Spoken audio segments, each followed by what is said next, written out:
പിതാവേ, നീതിയിൽ ഞങ്ങളെ വളർത്തണമേ. നീതിമാനായ യൗസേപ്പ് പിതാവേ, കുടുംബത്തിൻ നാഥനാം പുണ്യവാനേ, അമ്മയ്ക്കും ഈശോയ്ക്കും തണലായ താതാ, നിത്യവും ഞങ്ങൾക്ക് തുണയാകണേ. തിരുക്കുടുംബത്തിൻ്റെ പാലകനേ, തിരുസഭയുടെ സൽപിതാവേ, ഞങ്ങൾക്കായെന്നും പ്രാർത്ഥിക്കണേ.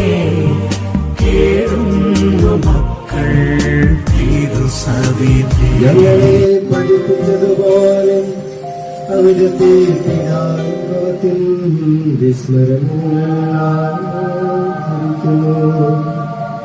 താനേൽപ്പിച്ചു കൊടുക്കപ്പെട്ട രാത്രിയിൽ ഈശോ നിർമ്മലമായ തൃക്കരങ്ങളിൽ അപ്പമെടുത്ത് സ്വർഗ്ഗത്തിലേക്ക് ആരാധ്യനായ പിതാവേ, അങ്ങയുടെ പക്കലേക്ക് കണ്ണുകൾ ഉയർത്തി വാഴ്ത്തി വിഭജിച്ച് ശിഷ്യന്മാർക്ക് നൽകിക്കൊണ്ടരുൾ. ഇത് പാപമോചനത്തിനായി നിങ്ങൾക്ക് വേണ്ടി വിഭജിക്കപ്പെടുന്ന എന്റെ ശരീരമാകുന്നു. നിങ്ങളെല്ലാവരും ഇതിൽ നിന്ന് വാങ്ങി ഭക്ഷിക്കുവിൻ.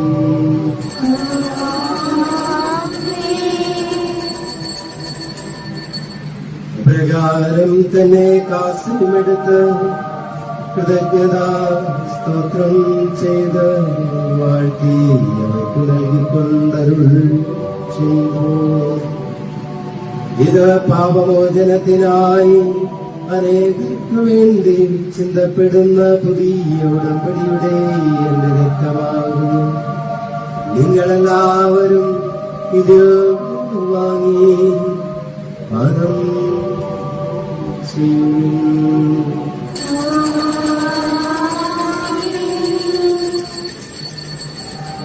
ഞാനീ ചെയ്തത് നിങ്ങൾ എന്റെ നാമത്തിൽ ഒന്നിച്ചു കൂടുമ്പോൾ എന്റെ ഓർമ്മയ്ക്കായി ചെയ്യും.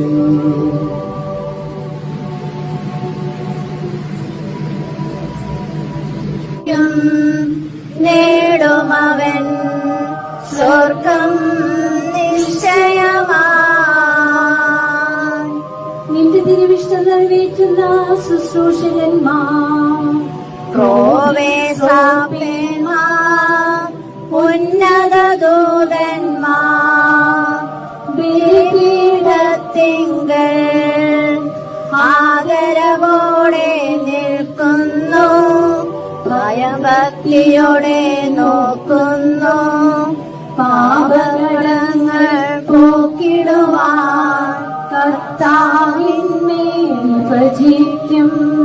വൈദികനെ വീക്ഷിച്ചിടുന്നു. നമ്മുടെ കർത്താവിന്റെ കൃപയും പിതാവായ ദൈവത്തിന്റെ സ്നേഹവും പരിശുദ്ധാത്മാവിന്റെ സഹവാസവും ഉണ്ടായിരിക്കട്ടെ ഇപ്പോഴും.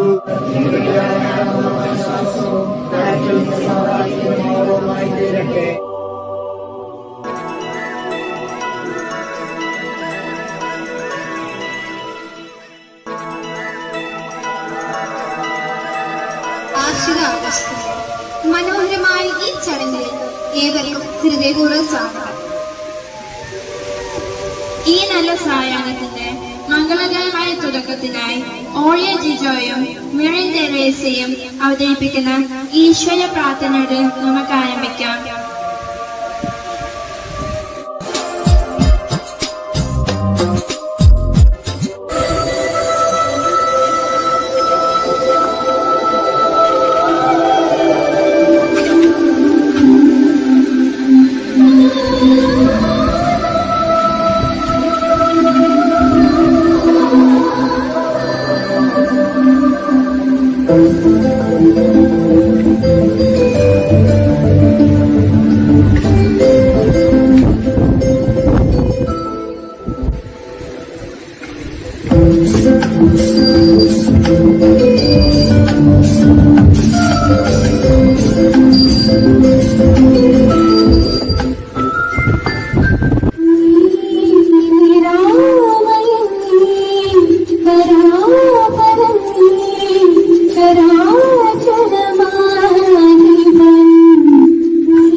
എല്ലാ പ്രാർത്ഥനാ കൂട്ടായ്മകളിലും യൂണിറ്റ് അംഗങ്ങളുടെ സജീവ സാന്നിധ്യവും സഹകരണവും ഉണ്ടാകാറുണ്ട്.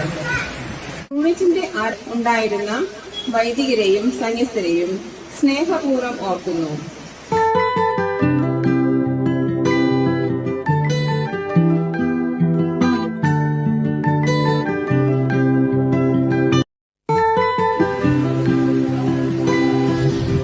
നമ്മുടെ യോഗത്തിന്റെ അധ്യക്ഷയും നമ്മുടെ യൂണിറ്റിന്റെ പ്രസിഡന്റുമായ അഡ്വക്കേറ്റ് ലിസ ജോസ് പടവിൽ, നമ്മുടെ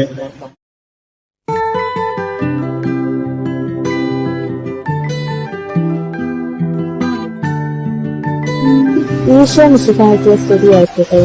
നമ്മുടെ ഏറെക്കും പ്രിയങ്കരമായ കുടുംബ യൂണിറ്റുകളുടെ കേന്ദ്ര കമ്മിറ്റി ചെയർമാനും നമ്മുടെ വികാരിയച്ഛനുമായ റവറൻഡ് ഫാദർ ജോയ് കോലഞ്ചേരി, നമ്മുടെ വൈസ് ചെയർമാൻ ശ്രീ സേവ്യൻ തലോടി, നമ്മുടെ ട്രസ്റ്റി, നമ്മുടെ യൂണിറ്റ് അംഗമായ ശ്രീ പൗലോസ് മാടശ്ശേരി, നമ്മുടെ എക്സിക്യൂട്ടീവ് മറ്റു ഭാരവാഹികള്, ഇവിടെ വന്നു ചേർന്ന എല്ലാ പ്രസിഡന്റുമാരും എല്ലാവരും ക്ഷണിച്ചതാണ്. പക്ഷെ കുറെ പേർക്ക് അസൗകര്യം വന്നു, ചടൽ വൈകി വരുന്ന അറിയിച്ചിട്ടുള്ളത്. പിന്നെ സ്റ്റീം നമുക്ക് ആശംസാ പ്രസംഗം പറയാമെന്ന് ഏറ്റതായിരുന്നു. സ്റ്റീം ഒരു emergency saint Antony's unit president മാത്രമല്ല, നമ്മുടെ സെൻട്രൽ കമ്മിറ്റിയുടെ ട്രഷററാണ്. എത്താൻ കഴിഞ്ഞില്ല. ഞാൻ സാധിക്കാത്ത എല്ലാവരെയും ഒത്തിരി സ്നേഹത്തോടെ ഓർക്കുന്നു. അതുപോലെ തന്നെ ഇവിടെ വന്ന് ഇപ്പൊ ഈ ഒരു നമ്മുടെ ഈ വാർഷികം നമ്മൾ സംഘടിപ്പിക്കുന്നത് തന്നെ ആരാ? ഇവിടെ വന്ന നമ്മുടെ കുടുംബാംഗങ്ങളായ നിങ്ങൾ ഓരോരുത്തരുമാണ് അല്ലേ? നിങ്ങളാണ് ഇവിടെ ഈ ഒരു വാർഷികം കൂടാനായിട്ട്, നമ്മളെ ഒരുമിച്ച് കൂട്ടാനായിട്ട് നിങ്ങളാണ് ഇവിടുത്തെ ഊർജവും ശക്തിയും. 6 മണിക്ക് പൊതുയോഗം ആരംഭിക്കുമെന്ന് പറഞ്ഞിരുന്നു. പക്ഷെ അധ്യക്ഷ എന്ന നിലയിൽ എനിക്ക് അന്ന് അധ്യക്ഷ ചെയ്തെടുക്കാൻ സാധിച്ചില്ല. അതിൽ ആദ്യമായി തന്നെ നിങ്ങൾക്ക് അതിനോട് ഞാൻ ക്ഷമ പറയുകയാണ്. നമ്മൾ 1 മണിക്കൂറോളം ലേറ്റായി. അതുകൊണ്ട് അധികം ഞാൻ ഒന്നും സംസാരിക്കുന്നുമില്ല. നിങ്ങളെല്ലാം കേട്ടതാണ്. നമ്മുടെ റിപ്പോർട്ടിലൂടെ സെക്രട്ടറി നമ്മുടെ യൂണിറ്റിനെ കുറിച്ച് എല്ലാം പറഞ്ഞതാണ്. അതുപോലെ തന്നെ നമ്മുടെ വാർഷിക കണക്ക് അവതരണത്തിലൂടെ നമ്മുടെ ഫിനാൻഷ്യൽ ആയിട്ടുള്ള എല്ലാ ബാക്ക്ഗ്രൗണ്ടും നമുക്ക് മനസ്സിലായിട്ടുള്ളതാണ്. പിന്നെ കൂടുതലായിട്ട് അധികം പറഞ്ഞ് ഞാൻ ദീർഘിക്കുന്നില്ല. എങ്കിൽ പോലും നമുക്കറിയാം, ഈ സെന്റ് ജോസഫ് ഫാമിലി യൂണിറ്റ് എന്ന് പറഞ്ഞാൽ അതിന്റെ അടിത്തറ എന്ന് വെച്ചാൽ അത് സ്നേഹമാണ്. ഇത് ശരിക്കും കുടുംബ കൂട്ടായ്മ എന്നല്ല വിളിക്കുന്നത്, സ്നേഹ കൂട്ടായ്മ എന്നാണ്. ആ സ്നേഹം എന്ന ഒരു അടിത്തറയിലാണ് ഈ യൂണിറ്റ് നിലകൊള്ളുന്നത്. ഇവിടുത്തെ ഓരോ അംഗങ്ങളും പരസ്പരം ബന്ധിക്കപ്പെട്ടിരിക്കുന്നത് യേശുവിലുള്ള സ്നേഹത്തിലൂടെയാണ്. ആ യേശുവിലൂടെയുള്ള സ്നേഹം അത് ശക്തിപ്പെടുത്തുക എന്നൊരു ഉദ്ദേശമാണ് ഞങ്ങൾ ഭാരവാഹികൾ ഒരുമിച്ച് ഒരേ മനസ്സ് വരുന്നത്. ഈ ഓരോ അംഗങ്ങളും ഇവിടെ എറണാകുളം അങ്കമാലി അതിരൂപതയിൽ ജനിച്ചു വളർന്നവരല്ല, എല്ലാ രൂപതകളിൽ നിന്നും വന്നു ചേർന്നവരാണ്. വ്യത്യസ്തതകളിൽ ആനന്ദിക്കുന്ന ദൈവം, വ്യത്യസ്തമായി ഓരോന്നിനെ സൃഷ്ടിച്ച ദൈവം വ്യത്യസ്ത രൂപതകളിലുള്ള എല്ലാ ആളുകളെ ഒരുമിച്ച് ചേർത്ത് ഒരു കൂട്ടായ്മയായി ഈ യൂണിറ്റിനെ ശക്തിപ്പെടുത്തുന്നു എന്നുള്ളതാണ് ഈ യൂണിറ്റിന്റെ പ്രത്യേകത തന്നെ. അവർ ഒരുമിച്ച് നിൽക്കുമ്പോൾ അതാണ് കൂട്ടായ്മ, അല്ലെ? എല്ലാം ഒരുപോലെ ഉള്ളവർ ഒരേപോലെ തീരുമാനിച്ചു പോകുന്നത് ഒരു കൂട്ടായ്മയല്ല. വ്യത്യസ്ത അഭിപ്രായങ്ങളുള്ളവർ, വ്യത്യസ്ത ചിന്താഗതികളുള്ളവർ, അവർ ഒരേ മനസ്സോടെ ഒരേ അഭിപ്രായത്തോടെ നിലകൊള്ളുന്നതാണ് കൂട്ടായ്മ. ആ ഒരു കൂട്ടായ്മയിലൂടെ ഇനി മുന്നോട്ട് ഒത്തിരി ശക്തിയോടുകൂടി മുന്നേറുവാൻ നമുക്ക് ഓരോരുത്തർക്കും സാധിക്കട്ടെ എന്ന് പ്രാർത്ഥിക്കുമ്പോൾ തന്നെ എനിക്ക് ഒത്തിരി വേദനയുള്ളൊരു കാര്യമുണ്ട്. ഈ ഏപ്രിൽ മാസത്തില് നമ്മുടെ യൂണിറ്റിലെ 2 പേര് നമ്മളിൽ നിന്ന് വേർപിരിഞ്ഞു പോയി. അതുപോലെ തന്നെ നമ്മുടെ ആഗോള കത്തോലിക്ക സഭാതലവനായ നമ്മുടെ മാർപ്പാപ്പ, അല്ലെ, ഫ്രാൻസിസ് മാർപ്പാപ്പ ഏവർക്കും പ്രിയങ്കരനായിരുന്നു. മാർപ്പാപ്പ ഇപ്പൊ സ്വർഗത്തിലിരുന്ന് ഇതൊക്കെ ആസ്വദിക്കുന്നുണ്ടാവും ഞാൻ പ്രതീക്ഷിക്കുന്നു. അതുപോലെ തന്നെയാണ് നമുക്കറിയാം നമ്മുടെ യൂണിറ്റ് ഏറ്റവും ഇമ്പോർട്ടൻസ് കൊടുക്കുന്നത് ശുദ്ധീകരണ സ്ഥലത്ത് ആത്മാക്കൾക്ക് വേണ്ടിയിട്ടാണ്. നമ്മുടെ യൂണിറ്റിലെ ഒരാൾ പോലും നരകത്തിൽ ഉണ്ടാവരുതെന്ന് ആഗ്രഹിച്ചാണ് ഇവിടെ ഞങ്ങൾ പ്രവർത്തിക്കുന്നത്. അതുകൊണ്ട് തന്നെ എല്ലാ കാര്യങ്ങളും ശുദ്ധീകരണ ആത്മാക്കൾ നിയോഗമാർഗം ചെയ്തു പോകുന്നു. അതുകൊണ്ട് തന്നെ ഈ ഭൂമിയിൽ വെച്ച് തന്നെ നമ്മൾക്കുള്ള സമ്പത്ത് സ്വർഗത്തിൽ സൂക്ഷിക്കുക എന്നുള്ള ഒരു വലിയൊരു മാർഗനിർദ്ദേശത്തിലൂടെ എല്ലാ കാര്യങ്ങളും നടത്തിക്കൊണ്ടു പോകുന്നു. ആത്മീയ മാനസിക ഉല്ലാസത്തിനനുസൃതമായിട്ട് ഈ യൂണിറ്റിനെ നടത്തിക്കൊണ്ടുപോകാൻ കഴിയുന്നത് ഞങ്ങൾക്ക് ഞങ്ങളുടെ പരിശുദ്ധാത്മാവിന്റെ കൂട്ടായ്മ, പിതാവും പുത്രനും പരിശുദ്ധാത്മാവുമായി ത്രിയേക ദൈവത്തിന്റെ ഒരു കൃപയാലാണ്. അതുപോലെ തന്നെ എനിക്ക് ഒത്തിരിയേറെ നന്ദിയുണ്ട് ഈ സമയത്ത്.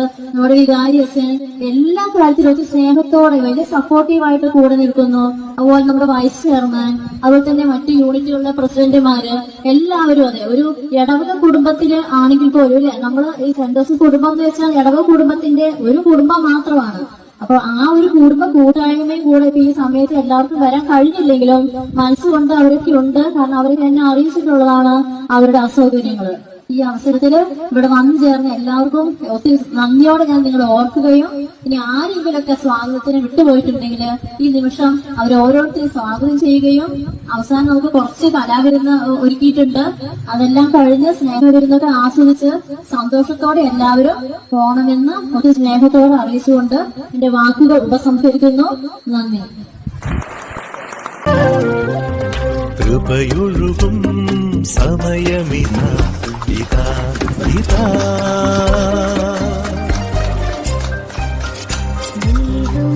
പകർന്നുര തിരുനാളമാ തെളിയുന്നു നാഥാനിൻ ദിവ്യരൂപം. പാവനാത്മാവേ ജീവദായകനേ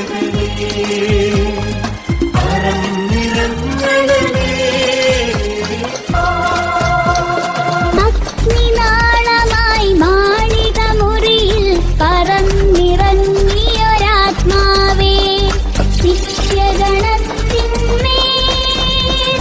പ്രിയമാതാവിന്മേൽ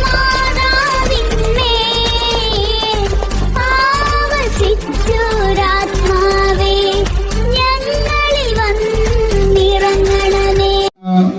എല്ലാവരും ചേർന്ന ഒരു വലിയ കൂട്ടായ്മയാണ് നമ്മൾ. ആ കൂട്ടായ്മ ഞാൻ സാറിന് പറയുന്നത് അമേരിക്ക പോലെയാണ് നമ്മുടെ ഇതെന്നാണ്. നാനാഭാഗങ്ങളിൽ നിന്ന് എല്ലാവരും വന്ന് അമേരിക്ക എത്തിപ്പെടുത്തിയത് പോലെ തന്നെ നമ്മുടെ സഭയുടെ എല്ലാ ഭാഗത്തും വരുന്നതായി നാം ഓരോരുത്തരും ആ ഒരു കൂട്ടായ്മയിൽ ഒരുമിച്ച് ചേരാനായിട്ട് നമുക്ക് സാധിക്കുന്നു. പ്രസിഡന്റ് പറഞ്ഞു നമ്മളെല്ലാവരും അങ്ങനെ ആ ഒരു ഐക്യത്തിലാണ് ജീവിക്കുക. നമ്മുടെ സിസ്റ്റർ പ്രീമ നമുക്കറിയാം മലങ്കര സഭയിലെ അംഗമാണ് ശരിക്കും, അല്ലേ?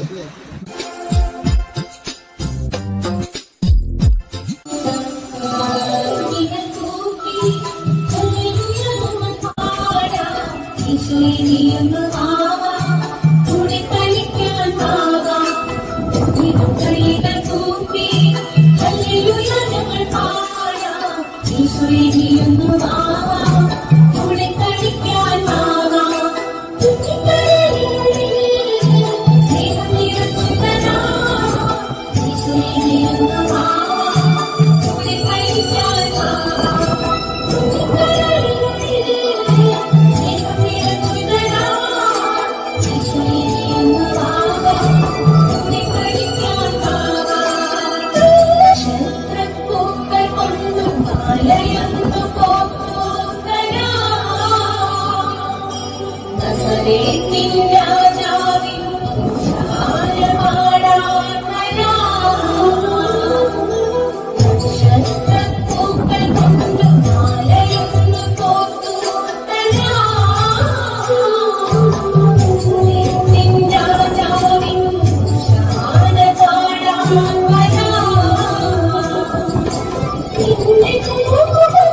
അതുപോലെ സിസ്റ്റർ വളരെ സന്തോഷം സെന്റ് ജോസഫ് ലഭിച്ചു. ഇതേവരെ പള്ളിയുടെ ചരിത്രത്തിൽ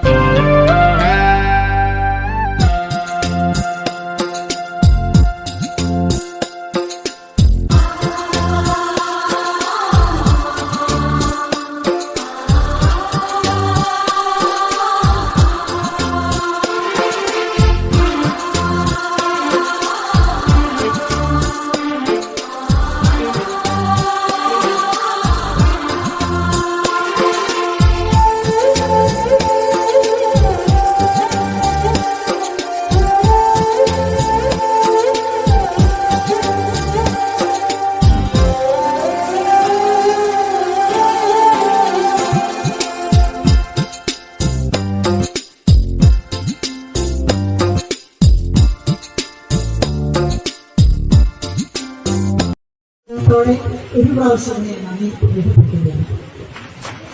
ഇനി ഞാൻ ഇവിടെ കുറെ പ്രസിഡന്റ്സ് ഉണ്ട്, ഫാമിലി യൂണിറ്റ്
Thank you.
உனையே நினைச்ச தினமோ சிரிச்ச எனக்கு ஒரு நாளிச்ச கடைசி வரைக்கும்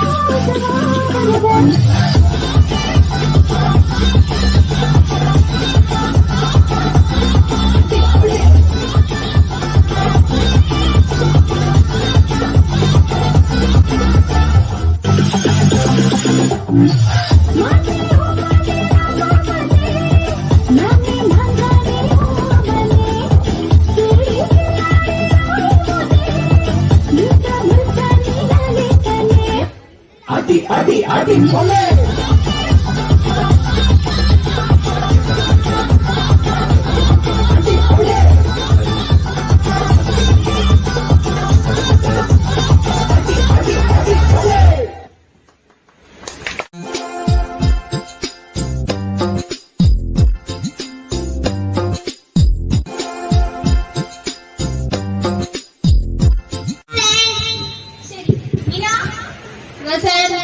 ശരി, ഇന്ന് എല്ലാവരും ഹിസ്റ്ററി ടെക്സ്റ്റ് ബുക്ക് എടുക്കും. ഞാൻ ഹിസ്റ്ററിന്ന് കുറച്ച് ചോദ്യങ്ങൾ ചോദിക്കാൻ പോവാണ്.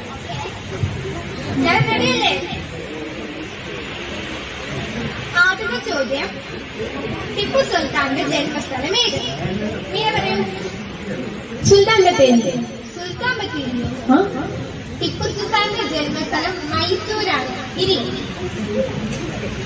അടുത്ത ചോദ്യം, പോർച്ചുഗീസുകാർ ഇന്ത്യയിൽ എങ്ങനെ വന്നത്? അന്ന് പറയൂ. ജീപ്പിലോ? മിസ് പോലീസുകാരല്ലേ ഉദ്ദേശിച്ച്? പോലീസുകാരല്ല, പോർച്ചുഗീസുകാർ. എനിക്കറിയില്ല, ടെക്സ്റ്റ് ബുക്ക് വായിക്കാം. ശരി, പിന്നെ പറ. കപ്പല്ലേ? കപ്പലിന്റെ പായിട്ടൊന്ന് ഉറങ്ങാനാണ് അവർ വന്നത്. പായ് കപ്പല്. ശരി, അടുത്ത ചോദ്യം, ISROയുടെ പിതാവാരാണ്? നിലവാരം.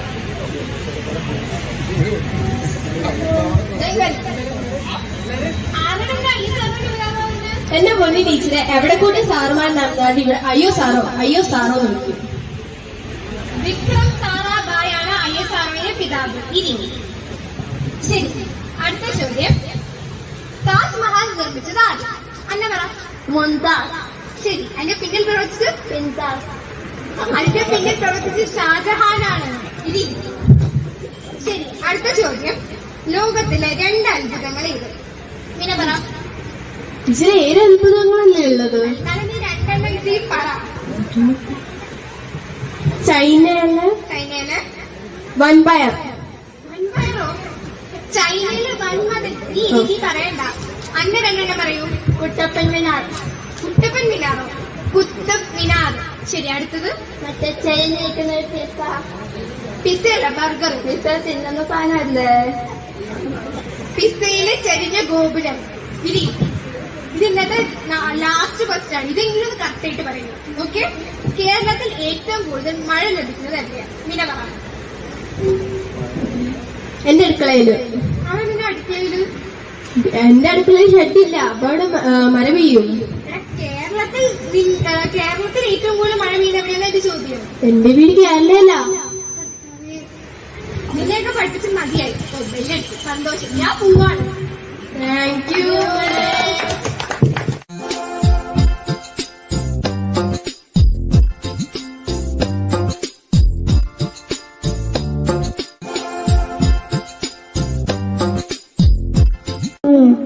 കുഞ്ഞിലും കൈകൾ കൂപ്പി ഞങ്ങൾ പാടാം. നീ ഒന്ന് വാവ കളിച്ചാൻ വാവ. കുഞ്ഞുകറിയുള്ള നേരിച്ചു വരാം. സ്വയനി ഒന്ന് വാവ കളിച്ചാൻ വാവ. നശിട്ട് പൂക്കൾ കൊണ്ട് മാലയൊന്ന് കോർത്ത് തരാം. നസറേറ്റിൻ രാജാവോ ഓസാന പാടാൻ വരാം. എന്റെ പൂവകം കണ്ടു നൽകിരാം. എങ്കിലിച്ചായതും ഉമ്മ നൽകിരാം. കൂട്ടുകൂടുവാൻ നീ വന്നിയല്ലോ.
ഹൃദയരെ, നമ്മൾ എല്ലാവരും ദൈവസ്നേഹം അനുഭവിക്കുന്നവരാണ്. മറ്റുള്ളവരെക്കാൾ അധികം ദൈവം എന്നെ സ്നേഹിക്കുന്നു എന്ന് പറയുവാനും ഞാനാണ് മറ്റുള്ളവരെക്കാൾ അധികം ദൈവത്തെ സ്നേഹിക്കുന്നു എന്ന് പറയുവാനും നമ്മളിൽ പലർക്കും വലിയ താല്പര്യവുമാണ്. എന്നാൽ നമ്മളെ സ്നേഹിക്കുന്ന നമ്മുടെ കർത്താവ് വാഗ്ദാനപ്രകാരം രണ്ടാമതും വരുന്നു എന്ന് കേൾക്കുമ്പോൾ ഒരുക്കമില്ലാത്തതിനാൽ പലർക്കും ഭയമാണ്. അങ്ങനെ നമ്മൾ ഭയക്കേണ്ടതായിട്ടുണ്ടോ? സെന്റ് ജോസഫ് കുടുംബ കലാകേന്ദ്ര സ്നേഹ പുരസ്കാരം സമർപ്പിക്കുന്നു യേശുക്രിസ്തുവിന്റെ രണ്ടാം വരവ്.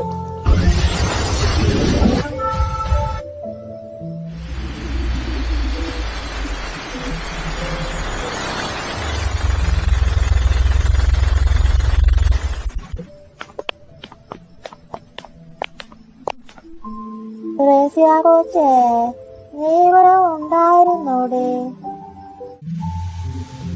ഞാനിപ്പോ തന്നെ വരുമെന്ന് ഇടാൻ വിളിച്ചു കഴിഞ്ഞപ്പോ ഞാൻ ഇങ്ങനെ വന്നതേ ഉള്ളൂ. അല്ലേലും തോമാച്ചൻ സ്നേഹമുള്ളവനാ. നിന്റെ കയ്യിൽ പാപോയില്ലേ അതാരുമൊന്ന് ഉറക്കണം. ബാബുകളെല്ലാം അകത്തേക്ക് തന്നെ വയ്യാണ്ടായി. ഇത്തിരി കാറ്റുകൊണ്ട് നട്ടപ്പാവെന്ന് പോലെ വിശ്രമിക്കണം. നിന്റെ വേഷം കണ്ടിട്ട് നീ വീടിൽ നല്ല നീ എവിടെ പോയിരുന്നു? പഠിക്കാണ് തോമാച്ചൻ നല്ല വിളിച്ചത്. മോനെ, അമ്മച്ചിയുടെ കയ്യിലൊന്ന് പിടിച്ചോടാ. വാമ്മച്ചി എന്നെ കൂടെ ഒന്ന് പിടിച്ചോടാ. പിടിച്ചു അമ്മച്ചി. എന്താണേ ഇപ്പോൾ പഴയതുപോലെ ഒന്നും അല്ലടി. എനിക്ക് സ്റ്റെപ്പ് ഒന്നും കേറാൻ പറ്റാണ്ടായി. അത് പിന്നെ വയസ്സും പ്രായമൊക്കെ ആയി വേടി അറിയാമേ നമുക്ക്. പിന്നെ വയസ്സും പ്രായമായൊക്കെ താഴെ വേഗമൊക്കെ പെയിന്റടിച്ച് ഓഫീസിനോട് പറഞ്ഞിട്ടുണ്ട്. അപ്പോ ഞാനൊന്നും ചോദിക്കുന്നില്ല, ആ സാധനം കൂടിയുണ്ടല്ലോ. നീ എന്നതാ പറഞ്ഞത് വയസ്സാ കൊച്ചേ? നീ കണ്ണൂരിൽ പോയി മനസ്സിൽ പറഞ്ഞാൽ ഞാനൊന്ന് പറഞ്ഞതാണ് കൊച്ചേ.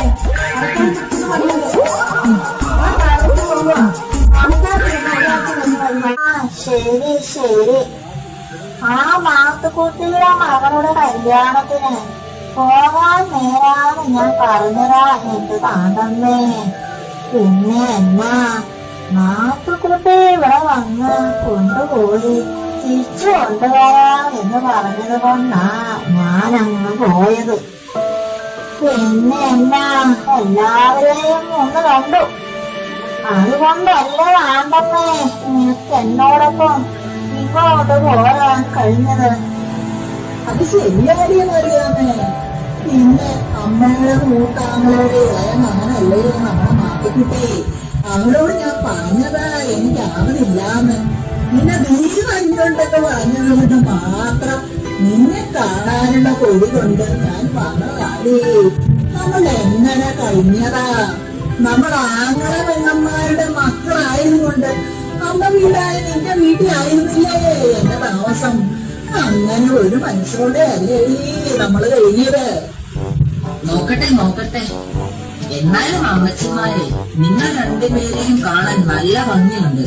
മുടിയൊക്കെ കറുപ്പിച്ച് ലിപ്സ്റ്റിക്കൊക്കെ ഇട്ട് ഇവിടുന്ന് പോയപ്പോ എന്നാ കോലമായിരുന്നു. അപ്പൂപ്പൻ താടി പോലെയുള്ള മുടിയും ചുറ്റിച്ചൊളിഞ്ഞ് ഒന്നും പറയണ്ട. ഈ ചെറുക്കം പറയുന്നത് കേട്ടോ ആണ്ടമ്മേ. എന്താ കോലമാടി നമ്മുടേന്ന്. ആ അന്നമോള് റൂപേഷനും ആ പെൺപിള്ളേരെല്ലാരും കൂടി നമ്മളെ ആകെ നാണക്കേടാക്കിയല്ലോ. എല്ലാരും കൂടെ നമ്മളെ ഒരുക്കുന്ന തിരക്കായിരുന്നില്ലേ. പട്ടുസാരികളൊന്നും ഡൗണന്മാരെ നമ്മളെ ഒടുപ്പിക്കാൻ വന്നതല്ലേ. എന്റെ ഉള്ള ജീവൻ ഞങ്ങള് കൂടി. ഇനി അപ്പോഴേക്ക് മാക്കുകൂട്ടി വന്ന് നമ്മളെ രക്ഷിച്ചു. പിള്ളേർക്കൊക്കെ നമ്മളോട് വലിയ സ്നേഹമാണ്. പക്ഷെ നമ്മുടെ ഇഷ്ടവും പ്രായവും നോക്കണ്ടേ. ഇതൊക്കെ ഒന്ന് കളയണമല്ലോ വേണ്ടമ്മേ. കൊച്ചുമോനെ, നീ ഒരു വേശ്യ കൊച്ചിനോട് ഇത്തിരി ചോറ് വെള്ളം ഞങ്ങളുടെ കുളിമുറിയിലൊന്ന് വെച്ചേക്കാൻ പറഞ്ഞേക്കടാ. ശരിയമ്മച്ചി. ത്രേസ്യാമ്മച്ചി, അതല്ല പറയാമേ, എനിക്ക് സംശയം. അമേരിക്ക പോലെ ഒരു നാട്ടിൽ നിന്ന് നിന്റെ കൊച്ചുമോൻ എന്തിനാ അവന്റെ അപ്പന്റെ അമ്മയുടെ അടുത്ത് നിന്ന് ഇവിടെ വന്ന് താമസിക്കുന്നത്? അവിടെ സൗകര്യങ്ങൾ ഇവിടെ ഉണ്ടോ? അവിടെ ഇല്ലാത്ത ഒന്നും ഇവിടെ ഉണ്ട്. ഇവിടെ എനിക്ക് എന്റെ അമ്മച്ചിയുടെ സ്നേഹമുണ്ട്. അമ്മച്ചിക്ക് എന്നെ കുറിച്ച് മാത്രമേ ചിന്തയുള്ളൂ. ഞാൻ കഴിച്ചോ, ഞാൻ പഠിച്ചോ, ഞാൻ പ്രാർത്ഥിച്ചോ, പള്ളിയിൽ പോയോ, എനിക്ക് സന്തോഷമാണോ എന്ന് അമ്മച്ചി എപ്പോഴും അന്വേഷിച്ചു കൊണ്ടേയിരിക്കും. അവിടെ എന്റെ കാര്യങ്ങൾ നോക്കുവാൻ ആരുമില്ല. മമ്മിക്കും ഡാഡിക്കും എപ്പോഴും തിരക്കാണ്. പിന്നെ വാർത്തയും ടൂറും. അമ്മച്ചിക്കാണെങ്കിൽ അവിടെ വന്ന് താമസിക്കാനും പറ്റുകയില്ല. ഇവിടെ അമ്മച്ചിയുടെ കൂടെ വന്ന് താമസിക്കാൻ ഞാൻ എത്രമാത്രം ദൈവത്തോട് പ്രാർത്ഥിച്ചിട്ടുണ്ടെന്നറിയാവോ? ശരിയാണേ, അവന്റെ അപ്പനും അമ്മയ്ക്കും ഇഷ്ടമൊന്നും ഉണ്ടായിട്ടല്ല ഇവിടെ നിർത്താൻ. പിന്നെ എന്നാ കൊച്ചിന്റെ ദേഹം മുഴുവൻ ചൊറിഞ്ഞതടിച്ചു. അവിടുത്തെ വൈദ്യന്മാർക്കൊന്നും ചികിത്സിക്കാൻ കഴിഞ്ഞില്ല. ഇവിടെ കൊണ്ടുവന്നപ്പോ കൊച്ചിന്റെ എല്ലാ ദീനവും മാറി. അവര് പിന്നെ കൊച്ചിനെ കൊണ്ട് അമേരിക്കയിലേക്ക് തിരിച്ചു പോയതാ. അവിടെ ചെന്നപ്പോ വീണ്ടും തുടങ്ങി കൊച്ചിന് ദീനം. അപ്പോൾ അവിടെയുള്ള വൈദ്യന്മാർ പറഞ്ഞു നാട്ടിൽ തന്നെ കൊണ്ടുപോയി അമ്മച്ചിയുടെ കയ്യിലാക്കാൻ. അങ്ങനെ ആ കൊച്ചിയുടെ ആയത്. ഈടാണ് പാടത്തിൽ നിൽക്കുന്നത്. പ്രസവിക്ക് രണ്ടാമതിനെ കുറിച്ചുള്ള പാട്ടല്ലോ മനോഹരമായിരുന്നല്ലോ. അമ്മച്ചി, അതെ, ഇവിടുത്തെ ഫാമിലി യൂണിറ്റിന്റെ വാർഷികത്തിന് അങ്കിൾമാരും ആന്റിമാരും പാടിയ പാട്ടാ എന്റെ ഫ്രണ്ട്സ് മൊബൈലിൽ അയച്ചത്. നമ്മുടെ അപ്പനപ്പൂപ്പന്മാര് മുതൽ നമ്മള് കേൾക്കുന്നതല്ലോ മറിയാമേ. കർത്താവ് വീണ്ടും വരുമെന്ന് അതങ്ങനെ ഉള്ളതാണോ? ഈ കർത്താവ് എപ്പോ വരാൻ? അത് ഉള്ളതാണമ്മേ. സമയമാകുമ്പോൾ കർത്താവിന്ന് വരും. ചിലപ്പോ നമ്മുടെ ഈ തലമുറയിൽ തന്നെ അത് സംഭവിച്ചെന്നും വരും. കർത്താവിന്റെ രണ്ടാം വരവ് അതൊരു ഗംഭീരമായ വരവായിരിക്കും. എല്ലാ മഹത്വത്തോടുകൂടിയായിരിക്കും കർത്താവ് എഴുന്നള്ളുക. നമ്മുടെ ജീവിതത്തിലെ ഏറ്റവും വലിയ സന്തോഷം എന്ന് പറയുന്നത് നമ്മുടെ കർത്താവിനെ മേഘങ്ങളിൽ എതിരേൽക്കാൻ നമുക്ക് കഴിയുന്നതാണ്. മനോഹരമായ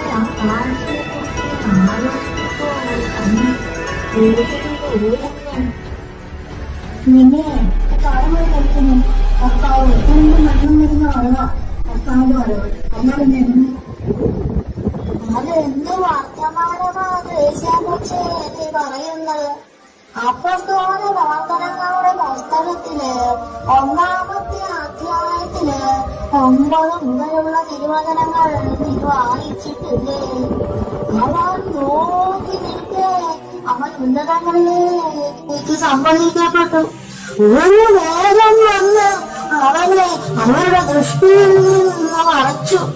അവൻ ആകാശത്തിലേക്ക് പോകുന്നത് അവൻ നോക്കി നിൽക്കുമ്പോൾ വെള്ള വസ്ത്രം ധരിച്ച 2 പേർ അവരുടെ മുമ്പിൽ പ്രത്യക്ഷപ്പെട്ട് പറഞ്ഞു, അല്ലയോ ഗലീലയേ, നിങ്ങൾ ആകാശത്തിലേക്ക് നോക്കി നിൽക്കുന്നത് എന്ത്? നിങ്ങളിൽ നിന്ന് സ്വർഗത്തിലേക്ക് സംഭവിക്കപ്പെട്ട യേശു സ്വർഗത്തിലേക്ക് പോകുന്നതായി നിങ്ങൾ കണ്ടതുപോലെ തന്നെ തിരിച്ചു വരും. നിനക്കറിയാമോ ത്രേസ്യാമേ, അല്പം കാറ്റുകൊണ്ടിരിക്കും പറഞ്ഞു ആവതില്ലാതെ മട്ടുപ്പാവിലേക്ക് ഞാൻ കയറി വരുന്നത് എന്തിനാണ്?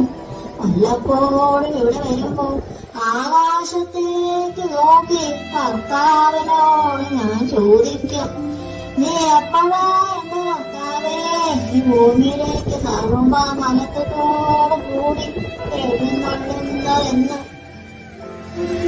എന്നാലും നിന്റെ മറിയാമേ, ഈ പ്രായത്തിലും വചനങ്ങളൊക്കെ നീ ഓർത്തിരിക്കുന്നുണ്ടല്ലോ. അതൊക്കെ എങ്ങനെ മറക്കാനാ എന്റെ വാണ്ടമ്മേ? ആയ കാലത്ത് കിട്ടുന്ന സമയമൊക്കെ വചനവായനത്തിൽ നൽകിയത് കൊണ്ട് കണ്ണുപിടിക്കാത്ത ഈ പ്രായത്തിൽ ഇപ്പോൾ അതൊക്കെ ഓർക്കുന്നതാണ് എനിക്കൊരാശ്വാസം. കൊച്ചുമ നിനക്ക് ബൈബിളൊന്നും വായിച്ചു തരത്തില്ലയോ? കൊച്ചിന് മലയാളം അത്രയ്ക്ക് അറിയത്തില്ലെങ്കിലും മൊബൈൽ നോക്കി എനിക്ക് കേൾപ്പിച്ചു തരും.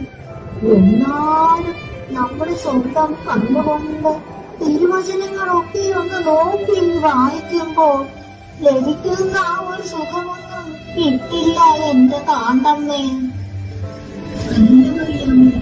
ഭർത്താവ് കിഴക്കുന്ന ആള് വരുത്താന്നല്ലേ പറയുന്നത്? അപ്പൊ നീ ആകാശത്തേക്ക് നോക്കുമ്പോ നേരെ മുകളിലേക്കാണോ അതോ കിഴക്കോട്ട് നോക്കിയാണോ നോക്കുന്നത്? കിഴക്ക് എന്ന ദിക്ക് സൂചിപ്പിക്കുന്നത് സൂര്യോദയത്തിലല്ലേ? അപ്പോൾ പടിഞ്ഞാറോ സൂര്യാസ്തമയവും. നിത്യപ്രകാശമായ നീതി സൂര്യനായ യേശു ക്രിസ്തു നമ്മുടെ കർത്താവ് ഉദിച്ചു നിൽക്കുന്നത് സ്വർഗത്തിലല്ലേ? അതുകൊണ്ട് കിഴക്ക് സ്വർഗവും പടിഞ്ഞാറ് ഭൂമിയുമാണ്. സ്വർഗത്തിൽ നിന്ന് ഭൂമിയിലേക്കാണ് കർത്താവിന്റെ ആഗമനം. ഇടിമിന്നലിന്റെ വേഗത പോലെ ഞൊടിയിടയിൽ അത് സംഭവിക്കും. ഭൂമിയുടെ ദിക്കല്ല നമ്മൾ നോക്കേണ്ടത്. നമ്മുടെ ഹൃദയം എപ്പോഴും സ്വർഗത്തിലേക്ക് ഉയർന്നു നിൽക്കണം. സ്വർഗത്തിൽ നിന്ന് സർവമഹത്വത്തോടും പ്രതാപത്തോടും കൂടെ കർത്താവ് കടന്നു വരുമ്പോൾ ഈ ഭൂമിയിൽ നമ്മൾ എവിടെ നിന്നാലും എല്ലാവർക്കും ഒരുപോലെ കർത്താവിനെ ദർശിക്കുവാൻ സാധിക്കും. നമ്മൾ നമ്മുടെ കർത്താവിനെ കാണാൻ ക്ഷമാപൂർവം ഹൃദയം ഒരുക്കി കാത്തിരുന്നാൽ മതി. അമ്മച്ചിയെ കർത്താവ് നിങ്ങൾ കേൾക്കുമ്പോൾ തന്നെ പേടിയാവുന്നു. അപ്പോൾ കാണുമ്പോൾ അമ്മച്ചിയുടെ കുഞ്ഞുമോൻ എന്തിനാ പേടിക്കുന്നത്? നമ്മുടെ കർത്താവല്ലയോ വരുന്നത്. ഉച്ചവർ പറയുന്നത് ആരുണ്ടെന്നറിയാമേ? സൂര്യൻ മുന്നോട്ട് പോകും, ചന്ദ്രൻ പ്രകാശം തന്നെയല്ല, നിങ്ങൾ അന്ധകാരമായിരിക്കുന്നല്ലേ ആ മത്തായിയുടെ സുവിശേഷത്തിൽ പറയുന്നത്? ഉള്ളത് പറയാമല്ലോ എന്നറിയാമേ. എനിക്കത് ഓർക്കുന്നതിനെ പേടിയാണ്. അതിന് കർത്താവ് വരുന്നത് എന്തിനാണെന്നറിയോ? നമ്മൾ നിൽക്കാനായി പറയുന്നത് കർത്താവ് ന്യായവിധിക്ക് വരുന്നത് നമ്മളെ സ്വർഗത്തിലേക്ക് കൂട്ടിക്കൊണ്ടു പോവാനാണ്. നമ്മുടെ ശില്പിയും ഈശോയുടേതല്ലേ ഈ ഭൂമിയും നമ്മളിപ്പോൾ താമസിക്കുന്ന വീടുമെല്ലാം. കർത്താവ് നമ്മൾക്ക് തൽക്കാലം താമസിക്കുവാൻ തന്നതല്ലയോ? നമ്മുടെ ഈശോ സ്വർഗത്തിലല്ലേ ജീവിക്കുന്നത്? നമ്മളെന്നും ഈശോയുടെ കൂടെ ജീവിക്കുവാനായി ഈശോ നമുക്ക് ഭവനങ്ങൾ ഒരുക്കി വെച്ചിരിക്കുന്നത് സ്വർഗത്തിലാണ്. നമ്മളെ സ്വർഗത്തിലേക്ക് കൂട്ടിക്കൊണ്ടു പോവാനോ മാലാഖമാരുമായി വലിയ ആഘോഷത്തോടെ കർത്താവ് വരുന്നത്. താഴ്ന്നേ ആ മത്തായി സുവിശേഷൻ 24-ാം അധ്യായത്തിൽ പറഞ്ഞ കാര്യങ്ങളാണ് നിന്നെ പേടിപ്പിക്കുന്നതെന്ന് എനിക്ക് മനസ്സിലായി. ഞാനൊരു കാര്യം പറയാം. കൊച്ചുമോനെ, നമ്മുടെ വീട്ടിലെ ബൾബുകളുടെ സ്വിച്ചെല്ലാം ഒന്ന് ഓഫാക്കിയേ. ഓ നിങ്ങളല്ല, എനിക്ക് ആർക്കും പേടിയാവുന്നു. ഇനി എന്തിനാണ് എനിക്കൊക്കെ പോകുന്നത്? കർത്താവ് വിളിച്ചോട്ടാണോ? വേണ്ടെങ്കിൽ വേണ്ട. കൊച്ചുമോനെ, നമ്മുടെ വീട്ടിലെ ലൈറ്റെല്ലാം ഓഫ് ചെയ്താൽ ഇവിടെ എന്ത് സംഭവിക്കും? ഇവിടെ മുഴുവൻ ഇരുട്ടാകും. അതത്രയേ ഉള്ളൂ. ഈ സൂര്യനും ചന്ദ്രനും നക്ഷത്രങ്ങളും എല്ലാം കർത്താവ് സൃഷ്ടിച്ചതല്ലേ? അതിന്റെ എല്ലാം സ്വിച്ചുകൾ സ്വർഗത്തിലാ. നമ്മുടെ യേശു ഭൂമിയിലേക്ക് വരാൻ പോകുന്ന സമയമാകുമ്പോൾ മാലാഖമാർ സൂര്യന്റെയും ചന്ദ്രന്റെയും നക്ഷത്രങ്ങളുടെയും എല്ലാ സ്വിച്ചുകളും ഓഫാക്കും. അപ്പോൾ ഭൂമി മുഴുവൻ ഇരുട്ടിലാകും. മാലാഖമാർ താപമാകം മുഴക്കും. ആകാശ ശക്തികളിളകും. അത് വലിയ ശബ്ദമായിരിക്കും. മനുഷ്യപുത്രന്റെ അളവറിയിക്കുന്ന സ്ത്രീകളാണത്. അപ്പോൾ തുറക്കുന്നതും നീതി സൂര്യനായ നമ്മുടെ ഈശോ എഴുന്നള്ളുമ്പോൾ ഈ ഭൂമി മുഴുവൻ സ്വർഗീയ പ്രകാശം കൊണ്ട് നിറയും. വാനവ്യക്തങ്ങളിൽ ശക്തിയോടും വലിയ മഹത്വത്തോടും കൂടെ വരുന്ന വലിയ രാജാവായ ഈശോ എഴുന്നള്ളുന്നത് കാണുമ്പോ നമുക്ക് പേടിക്കേണ്ട വല്ല കാര്യവും ഉണ്ടോ? യേശുവിനെ കാണുമ്പോ നമ്മൾ ജയ് വിളിക്കണം. എങ്ങനെ? നമുക്കറിയാവുന്ന രീതികളിലൊക്കെ നമുക്ക് നമ്മുടെ യേശുവിനെ വിളിച്ച് ആഹ്ലാദത്തോടെ നമുക്ക് നമ്മുടെ യേശുവിനെ സ്വീകരിക്കണം. കൊള്ളാമല്ലോ അമ്മച്ചി. അപ്പൊ പെരുന്നാളിനേക്കാളും വലിയ പൊടിപ്പൂരമായിരിക്കുമല്ലേ കർത്താവിന്റെ വരവ്? സ്വർഗത്തിലെ മാലാഖമാരാണ് പെരുന്നാൾ നടത്തുന്നത് എന്ന് മാത്രം. അതെ, കർത്താവിന്റെ വരവ് നമ്മുടെയൊക്കെ പള്ളിപ്പെരുന്നാളിനൊടുവിൽ ഉള്ളതുപോലെ വലിയ സ്നേഹമിരുന്നും ഉണ്ടാകും. പക്ഷേ നമ്മുടെ പള്ളിപ്പെരുന്നാളിനൊക്കെ പോകുമ്പോൾ എല്ലാവരും കാണുന്നത് നമ്മൾ ധരിച്ചിരിക്കുന്ന നല്ല വസ്ത്രങ്ങളും മറ്റുമാണ്. എന്നാൽ സ്വർഗം ഒരുക്കുന്ന പെരുന്നാളിൽ മാലാഖമാർ നമ്മുടെ വസ്ത്രങ്ങളല്ല ഹൃദയങ്ങളാണ് നോക്കുക. നമ്മുടെ ഹൃദയം നിറയെ അഴുക്കാണെങ്കിൽ അവർ സ്നേഹമിരുന്നൊന്നും നമ്മെ കൊണ്ടുപോവുകയല്ല. നമുക്കാകെ പേടിയും പരവേശവും സങ്കടവും കുറ്റബോധവും വിഷമവും ഒക്കെ ആയിരിക്കും. അറിയാമേ, ധൈര്യമില്ലടി. എനിക്ക് നിന്നേക്കാൾ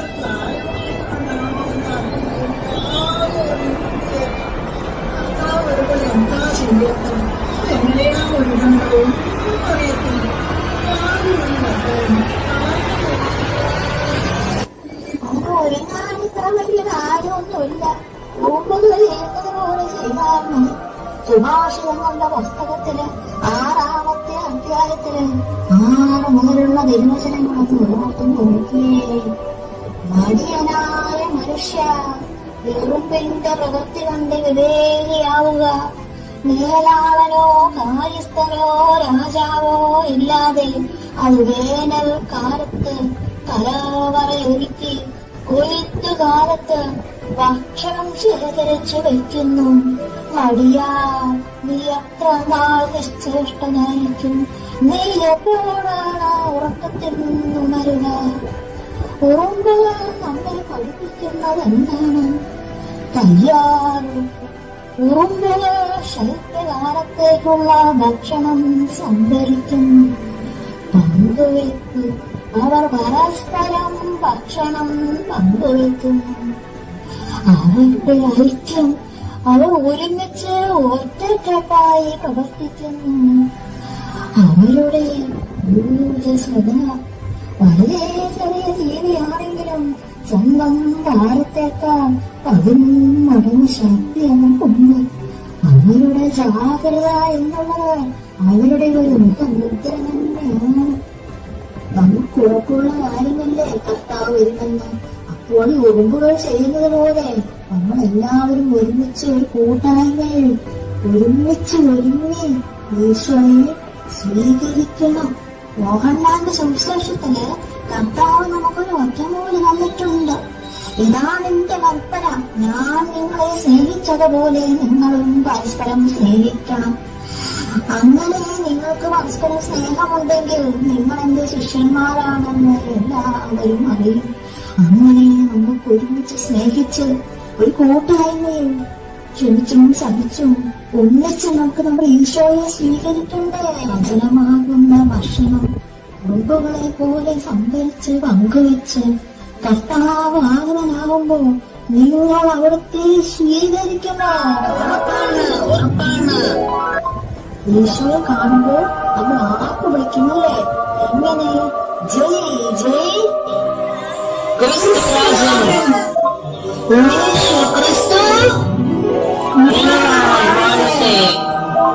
ഈശോ മിശിഹായ്ക്ക്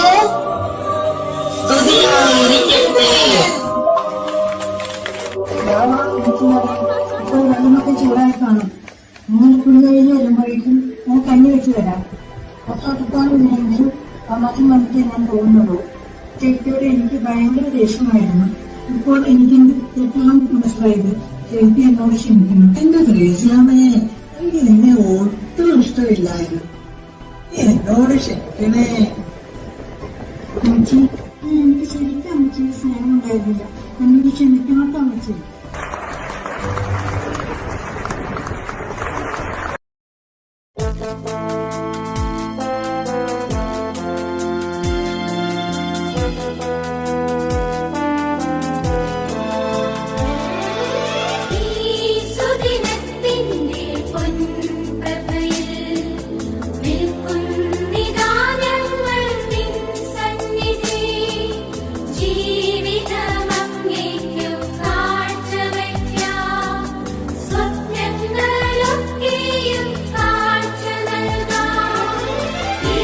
സുദിനത്തിന്റെ പൊൻപ്രഭയിൽ നിൽക്കും വിധാനങ്ങൾ നിൻ സന്നിധേ ജീവിതമങ്ങേറ്റു കാഴ്ചവെക്കാം സ്വപ്നങ്ങളൊക്കെയും കാഴ്ച നൽകാം.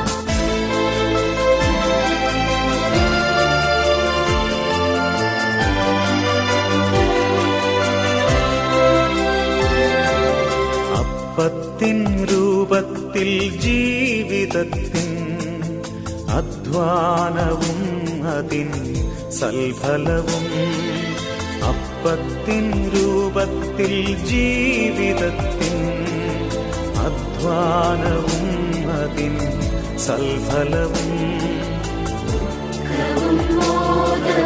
ഒന്നുപോലെ കാഴ്ചയായി നൽകുന്നു സ്നേഹതാതാ. കാസയിൽ പകരും വീഞ്ഞുപോലെ കാണിക്ക വയ്ക്കാം ഈ ജീവിതത്തെ. കാസയിൽ പകരും വീഞ്ഞുപോലെ കാണിക്ക വയ്ക്കാം ഈ ജീവിതത്തെ. കാരുണ്യപൂർവം പകർത്തേണമേ നിൻ സൂനുവിൻ തിരുമേനിയായി.